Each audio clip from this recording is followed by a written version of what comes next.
우리가 어떤 분야에서 탁월한 실력을 갖추기 위해서는 그 분야의 전문가들의 이야기를 듣는 것이 중요합니다. 그 분야의 전문가들은 그 분야에서 어떤 것이 필요한지, 또 어떤 것이 문제인지, 또 우리가 무엇이 힘든지를 잘 경험을 통해서 알고 있습니다. 그래서 그런 힘든 것들을 어떻게 극복해야 되는지도 알고 있고, 그리고 무엇을 주의해야 되는지도 알고 있습니다. 그래서 어떤 분야에서 우리가 탁월하게 되려면 그 전문가들의 지도를 받는 것이 중요하죠. 이거는 신앙생활도 마찬가지입니다. 우리의 믿음의 선배들이 많이 있고, 그 믿음의 선배들 가운데는 하나님께 사랑을 받은 사람도 많이 있습니다. 그런 사랑을 받은 사람들은 하나님과의 관계 속에서 무엇이 문제가 되고, 또 우리가 어떤 것을 중요하게 여겨야 되는지를 잘 알고 있습니다. 그래서 그런 것들을 후손들이 잘 알고 하나님과의 관계를 잘 유지하기를 원하는 마음으로 글을 쓰기도 하고 그런 이야기를 해주기도 합니다. 오늘 우리가 읽는 이 잠언 4장 23절도 마찬가지입니다. 우리가 잠언은 솔로몬이 쓴 것으로 알고 있습니다. 솔로몬은 이 세상에서 가장 탁월한 지혜를 가지고 있는 사람이고, 그리고 하나님의 놀라운 축복을 받은 사람입니다. 그러한 솔로몬이 자신의 경험을 토대로 우리가 무엇을 중요하게 여겨야 되는지, 또 어떤 것을 염두에 둬야 되는지를 오늘 말씀을 통해서 이야기를 하고 있는 것입니다. 그렇기 때문에 우리가 신앙생활을 하면서 또 우리가 살아가면서 솔로몬이 우리에게 전한 그런 말씀들을 귀담아 듣고 마음에 새기는 것은 너무너무나 중요할 것입니다. 오늘 말씀에는 솔로몬이 모든 지킬 만한 것 중에 더욱 내 마음을 지키라 라고 이야기합니다. 즉 우리가 살아가면서 지켜야 되는 것이 참 많이 있죠. 이 지키다라고 하는 단어는 감옥에라도 가두고 고초를 세워 결코 도망하거나 떠나지 못하게 하는 것입니다. 즉 반드시 붙잡아야 되는 것입니다. 그래서 이것이 도망가지 못하도록, 없어지지 않도록 고초라도 세워서 그것을 지켜야 되는 그러한 의미를 담고 있습니다. 우리가 이렇게 인생에서 굉장히 중요하게 지켜야 될 것들이 많이 있지 않습니까? 우리가 국가적으로는 나라를 지켜야 됩니다. 나라가 망하면 우리의 삶이 온전하지 못하지요. 그러니까 나라를 지키는 것은 너무너무나 중요합니다. 또한 우리가 공동체적으로는 가정을 지켜야 되죠. 가정을 지키지 못하면 삶이 피폐해집니다. 또한 우리가 사랑하는 자녀들이 그 가정을 지키지 못한 곳에서 살면 그 사람 인격이 왜곡되고 그리고 올바르게 살지 못하는 거지요. 또 개인적으로는 우리가 지켜야 될 것이 무엇이 있습니까? 많은 것이 있지만 그 중에 아마 건강일 것입니다. 건강을 잃으면 모든 것을 다 잃을 수도 있지요. 그래서 우리가 이 세상에서 지켜야 될 것들이 굉장히 많이 있습니다. 우리가 그것을 잃지 않도록 노력하고 지키기 위해서 애를 쓰는 삶을 살고 있지 않습니까? 그런데 지혜가 탁월한 이 솔로몬은 우리가 살면서 지켜야 될 것들이 굉장히 많은데 그 중에 가장 중요한 것이 있다고 이야기를 합니다. 다른 것도 중요하지만 이것을 지키지 않으면 모든 것이 무너진다고 이야기를 합니다. 그래서 그것을 생명의 근원이 이에서 남이다 라고 이야기를 하지요. 이 근원이라는 단어는 나오다 샘솟는다 라고 하는 것입니다. 즉 우리가 살아가면서 필요한 그 삶의 원동력, 삶의 즐거움, 삶의 의미, 이 모든 것들이 바로 마음이라는 것을 통해서 나오기 때문에 이 마음을 지키지 못하면 그 삶이 생동감이 없는 삶이 된다고 이야기를 하고 있는 것입니다. 솔로몬이 이렇게 이야기하는 것은 그냥 이론적으로 이야기하는 것은 아닙니다. 그가 하나님과의 관계 속에서 경험을 토대로 이야기를 하고 있는 것이죠. 우리가 살아가는 삶 속에서도 이 마음의 중요성은 참 많은 분야에서 이야기를 하는 것 같습니다. 우리가 알고 있는 속담 가운데도 평안 감사도 저시르는 그만이다 라고 이야기하죠. 아무리 좋은 그런 직장, 좋은 환경도 자기 마음이 마음에 들지 않으면 가지 않습니다. 주변에 아무리 이야기하고 아무리 설득해도 그 마음이 동하지 않으면 그곳에 가지 않죠. 또 철학자 키에르케고르는 죽음에 이르는 병이라고 하는 것을 절망이라고 이야기를 합니다. 사람이 죽음에 이르게 만드는 것은 다른 것이 아니라 마음에 절망이 있으면 죽음에 이른다라고 이야기를 하죠. 다른 사람이 볼 때 높은 지위, 또 많은 재물들, 그리고 뛰어난 학식, 이런 것들을 가지고 있어도 마음의 절망이라는 것이 들어오면 그 모든 것이 기쁘지 않습니다. 삶의 의미가 사라지고 그리고 삶의 이유가 사라지는 거지요. 이런 것을 통해서 우리의 삶에서도 이 마음이 얼마나 중요한지를 알게 됩니다.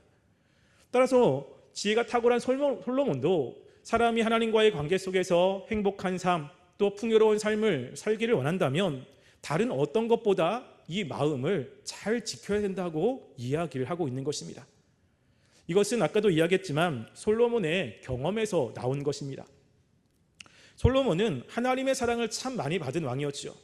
그래서 이 세상에서 가장 탁월한 지혜를 가지고 있었습니다. 우리가 열왕기 말씀을 함께 좀 찾아봤으면 좋겠는데요. 열왕기상 4장 29절부터 30절 말씀을 한번 찾아볼까요? 우리가 다 알고 있는 말씀이지만 그래도 한번 말씀을 확인해 보았으면 좋겠습니다. 열왕기상 4장 29절부터 30절 말씀 함께 읽어보겠습니다. 시작.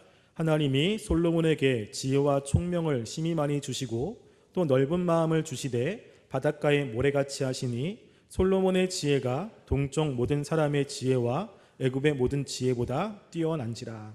아멘. 솔로몬은 하나님께서 이 세상 누구도 따라갈 수 없는 지혜를 주었습니다. 지혜와 총명 그리고 넓은 마음, 이런 마음으로 세상을 다스렸죠. 그 솔로몬의 지혜를 30절에 보면 그 애굽의 모든 지혜보다 뛰어나다라고 이야기를 합니다. 그 당시에 이스라엘 입장에서 보면 애굽은 굉장히 큰 나라였고 그리고 강한 나라였습니다.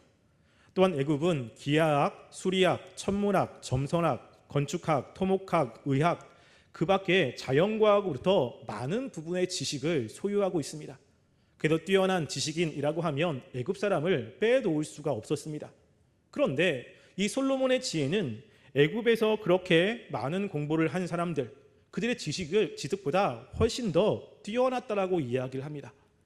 뿐만 아니라 솔로몬이 알고 있는 그런 내용은 33절부터 34절에 보면 초목에 관해서도 이야기를 하고 있고 짐승에 관해서, 새에 관해서, 물고기에 대해서 여러 가지 분야를 다 박식하게 가지고 있는 사람이었습니다.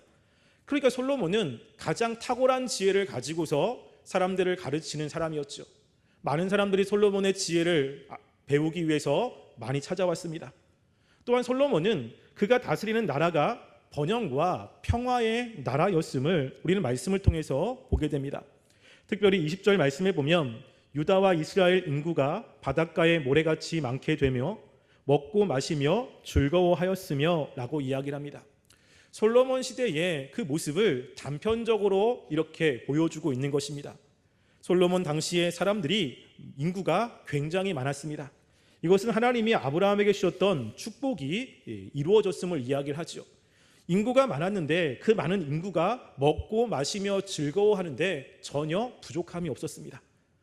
그러니까 솔로몬이 다스리는 이 나라는 사람도 많고 그리고 사람들의 삶의 질이 굉장히 높았고 먹는 것 때문에 고민하지 않은 그러한 시대였습니다. 세상으로 보면 태평성대와 같은 그런 나라였지요. 그래서 이것을 공동 번역은 이렇게 번역을 했습니다. 인구가 불어났지만 먹고 마시는 일에 아쉬움을 모르며 잘 지냈다라고 이야기합니다.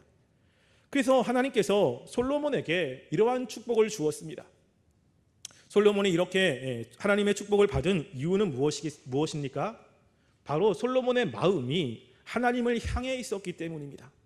이 축복은 우리가 알고 있듯이 솔로몬이 하나님께 1,000번제를 드리고 난 이후에 하나님이 찾아와서 물었을 때 솔로몬이 대답한 대답과 관련이 있습니다. 1,000번제를 드리고 난 후에 하나님이 솔로몬에게 찾아옵니다. 내가 너한테 무엇을 줄까? 라고 이야기를 하죠. 그때 솔로몬은 하나님의 그 말씀에 대답을 합니다. 열왕기상 3장 7절부터 9절에 보면 이렇게 대답을 하지요. 솔로몬이 이르되 나의 하나님 여호와여 주께서 종으로 종의 아버지 다윗을 대신하여 왕이 되게 하셨사오나 종은 작은 아이라 출입할 줄을 알지 못하고 주께서 택하신 백성 가운데 있나이다.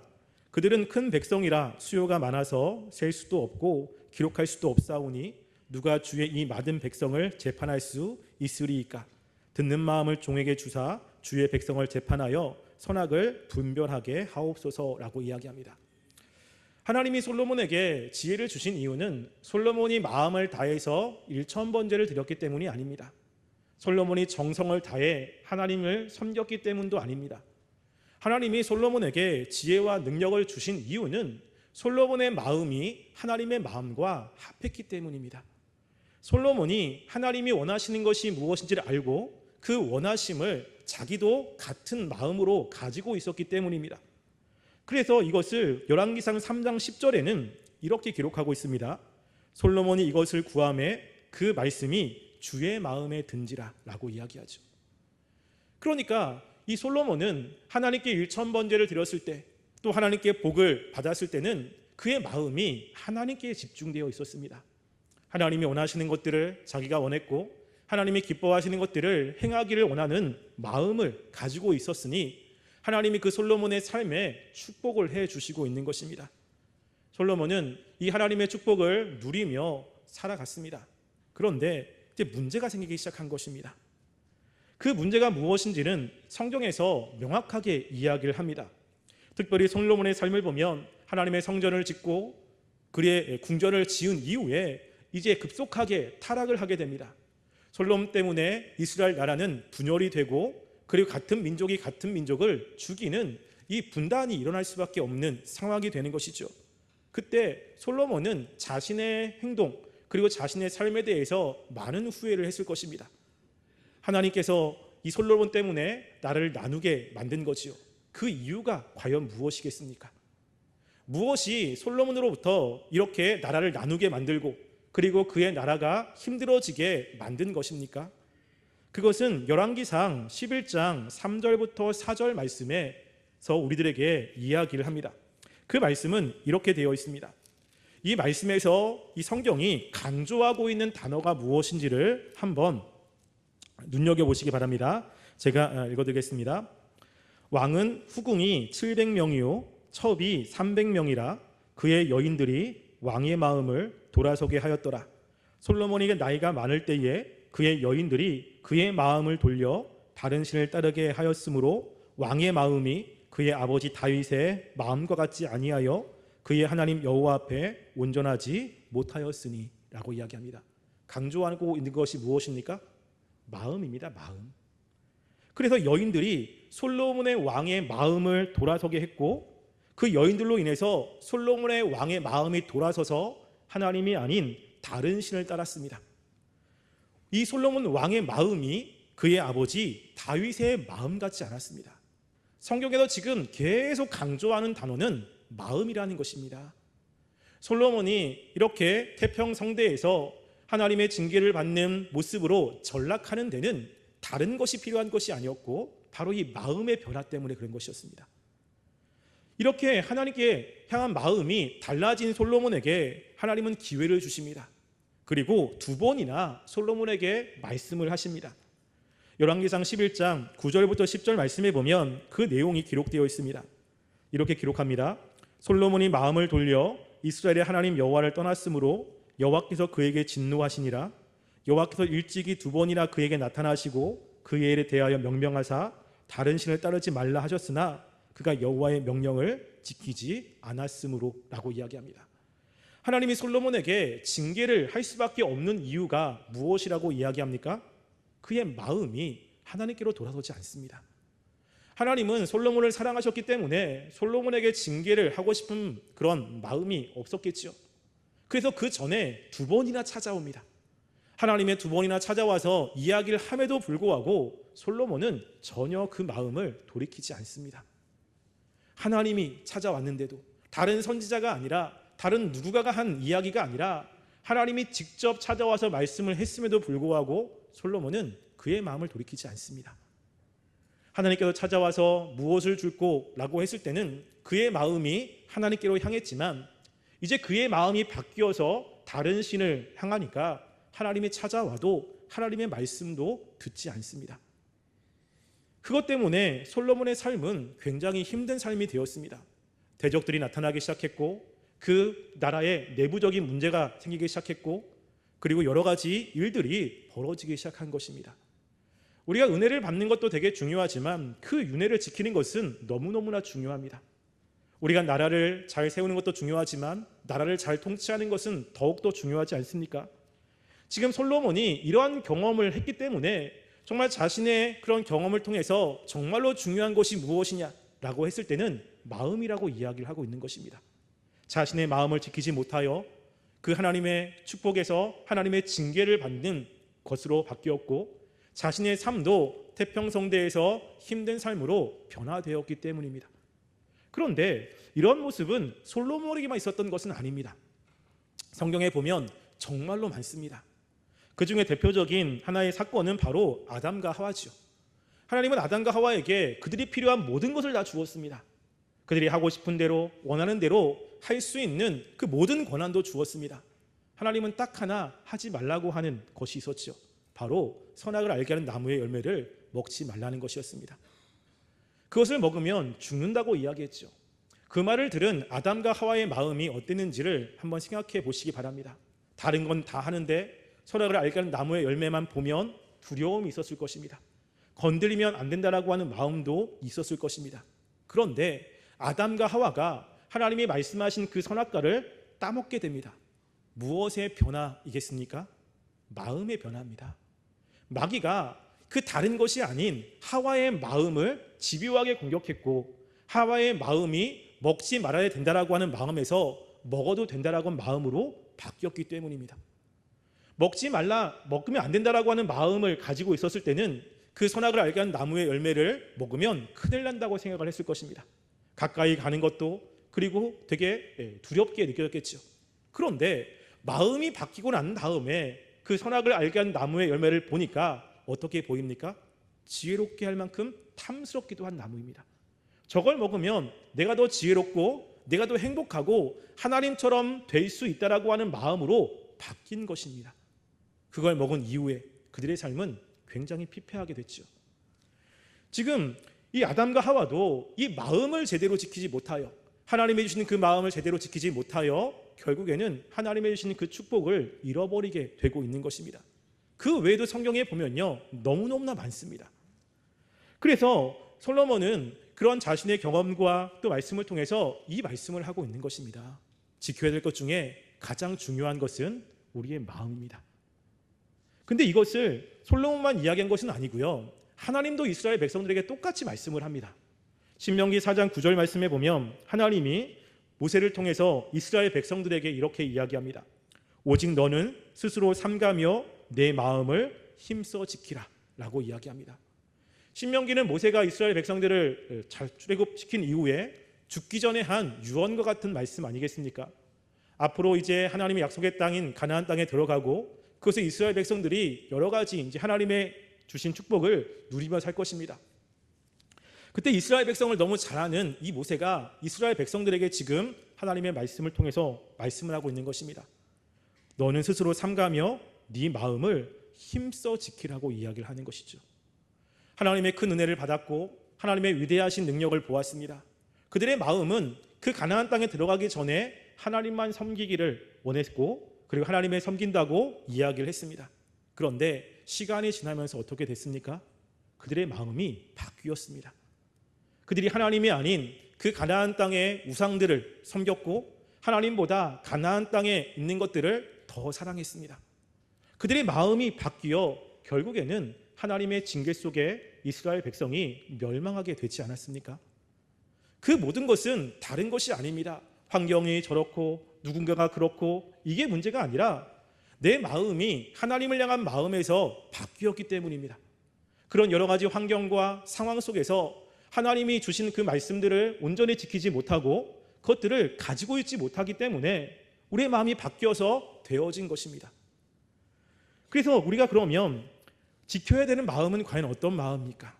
지금 솔로몬은 너희가 마음을 지키라고 이야기를 합니다. 그러면 우리가 어떤 마음을 지켜야 됩니까? 하나님께서 원하시는 마음은 과연 어떤 마음이냐는 것입니다. 이것에 대해서 힌트를 에스겔 36장 26절이 우리들에게 이야기를 합니다. 이 말씀은 이스라엘 백성이 멸망하고 바벨론에게 포로로 잡혀갔을 때 하나님이 포로 가운데 있는 그 바벨론의 에스겔에게 찾아오셔서 하나님의 계획을 이야기를 합니다. 그 계획 가운데 하나님이 에스겔에게 하실 것을 이야기합니다. 그 말씀은 이렇습니다.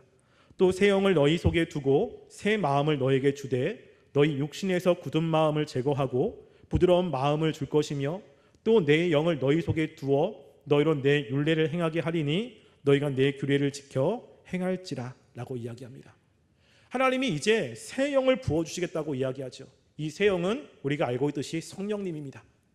이제 하나님께서는 육적인 이스라엘 백성이 아니라 영적인 하나님의 백성들을 만드시고 그들 가운데 역사를 하실 것입니다. 지금 이스라엘 백성들의 마음이 하나님께로 향하지 않았습니다. 그리고 하나님의 말씀에 불순종했죠. 하나님이 다시 영적인 하나님의 백성들을 만드실 때 중요한 것은 새 영을 그들 속에 두어서 무엇을 변화시킨다고 이야기를 합니까?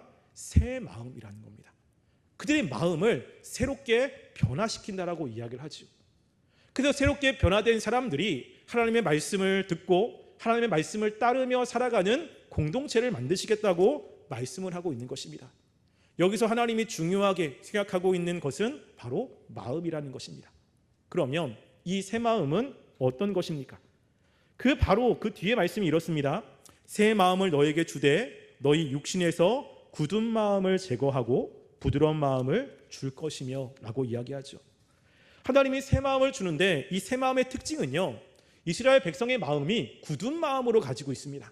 그런데 하나님이 은혜를 주셔서 성령을 부어주셔서 그들의 마음을 변화시킬 때는 그들이 부드러운 마음으로 변화된다는 것입니다. 여기서 굳은이라는 뜻은 그 에벤이라는 단어로 돌이라고 하는 의미가 있습니다. 그러니까 어떤 마음이죠? 돌 같은 마음이에요. 돌 같은 마음. 부드러운이라고 하는 것은 이 단어가 빠사르라고 하는 단어를 쓰고 있는데 이것은 고기라고 하는 뜻입니다. 고기 같은 마음이에요. 그러니까 돌이라고 하는 것은 굉장히 단단하지 않습니까? 그리고 고기는 부드럽지요. 그러니까 굳은 마음은 어떤 마음이냐면 하나님의 인도하심과 지시에 전혀 반응하지 않는 딱딱한 마음을 이야기를 합니다. 부드러운 마음은 하나님의 지시와 권고에 대해 민감하고 부드럽게 반응하는 마음을 이야기를 하고 있는 것입니다. 그러니까 이스라엘 백성들이 하나님에 대해서 굳은 마음을 가지고 있어요. 하나님께서 은혜를 베풀어 주시면 그들의 마음이 바뀌어서 부드러운 마음으로 변화된다는 것입니다. 하나님은 이스라엘 백성의 마음을 부드러운 마음으로 변화시키고 이스라엘 백성은 그 부드러운 마음을 계속해서 지키며 살아가는 삶, 이게 하나님이 원하시는 마음이라는 것입니다. 실제로 우리가 신약에서 보면요, 우리 하나님이 원하시는 거룩한 산 제물로 우리를 바쳐야 되지 않습니까? 근데 그 제물이 어떤 것인지를 로마서 12장 1절과 2절은 이렇게 설명을 합니다. 그러므로 형제들아 내가 하나님의 모든 자비하심으로 너희를 권하노니 너희 몸을 하나님이 기뻐하시는 거룩한 산 제물로 드리라. 이는 너희가 드릴 영적 예배니라. 너는 이 세대를 본받지 말고 오직 마음을 새롭게 함으로 변화를 받아 하나님의 선하시고 기뻐하시고 온전하신 뜻이 무엇인지 분별하도록 하라 라고 이야기합니다. 이 세대를 본받지 말고 하나님의 뜻을 분별하여 살아가는데 그 가운데 중요한 단어가 뭐죠? 마음을 새롭게 하는 것입니다. 우리가 말씀을 들으면서 은혜를 받고 은혜를 받으면 우리의 마음이 새롭게 변화되어 하나님이 원하시는 삶을 살기를 원하고 그 뜻대로 살아가는 삶, 이것을 이야기를 하고 있는 것입니다. 우리가 부드러운 마음을 좀 생각하면 이 부드러운 마음이 어떤 마음이냐면요, 이 마음이라는 것은 지정의와 관계가 있습니다. 그래서 이 마음은 생각과 감정과 의지와 관계가 있습니다.